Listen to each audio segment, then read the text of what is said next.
Halo guys, selamat datang di channel Mas Bor. Kali ini Mas Bor ada di Purbalingga, tapi itu hanya sekedar informasi aja.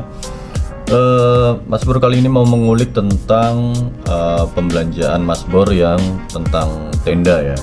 Jadi kemarin Mas Bor sempat beli tenda yang cukup mahal. Jadi ini seumur hidup aku baru ngerasain beli tenda semahal ini sih.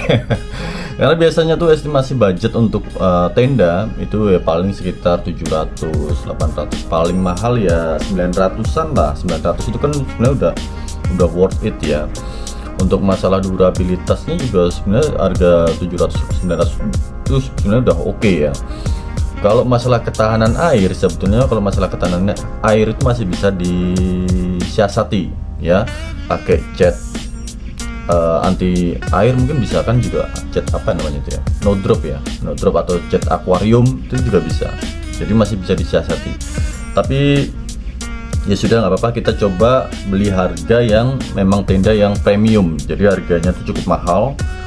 Ini kita sempat beli tendanya ini ya, tendanya, tapi belum saya nilai sih ya.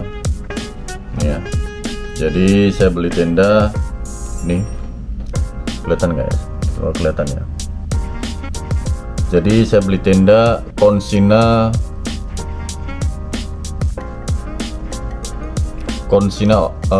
TP10 gitu ya. Nah, ini aku suruh nilai nih ya, aku disuruh nilai. Nanti kalau saya tampilin aja bentuk tendanya seperti apa ya, kayak gini, tapi nggak terlalu kelihatan ya. Nah, ini kelihatan nggak? Nah, kayak gitu. Nah, sebetulnya setelah saya gunakan sempat itu ternyata anjir, tendanya berat banget, sumpah itu tendanya berat banget. Karena kapasitas 4 packs ya, atau 4 person atau 4 orang. Lalu dia itu selain berat, ternyata masangnya seribet itu ya, seribet itu dan sesusah itu, hampir kayaknya mustahil kalau itu didirikan satu orang gitu loh ya. Padahal rencana saya tuh beli tenda itu untuk solo hiking gitu ya, solo di rawa-rawa ya, terus di lembah gitu, saya pengen sendirian gitu loh. Tapi ternyata seribet itu. Jadi pas saya bawa kemarin di Jogja, di Watu Mabur itu, saya bahkan ditolong sama beberapa orang, dan beberapa orang juga terima kasih banget. Itu orang-orang tersebut tuh istilahnya nggak lihat cara atau mekanismenya gimana cara bangunnya, tapi bisa didirikan loh men. Cuma only by gambar gitu ya, cuma only by gambar foto di handphone dia melihat dan bisa didirikan gitu. Dan situasinya malam gitu ya. Nanti sempat saya video juga, coba nanti saya tampilkan juga.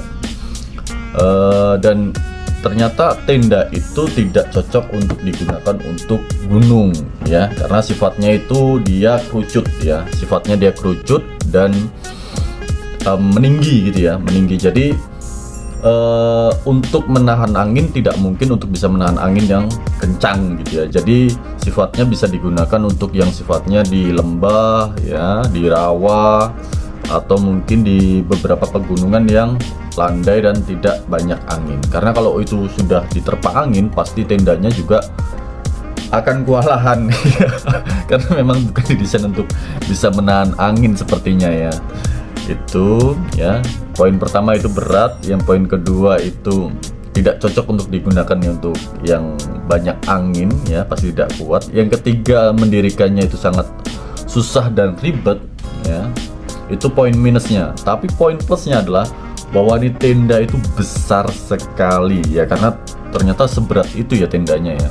Jadi ketika kita lebarkan atau kita pasang, ternyata tendanya sebesar itu. Dan sempat saya dibawa ke Jogja di Watu Mabur itu termasuk tenda terbesar yang ada di situ bro ya. Jadi sangat mencolok perhatian ya, sudah bentuknya juga beda sendiri, tendanya juga besar sendiri.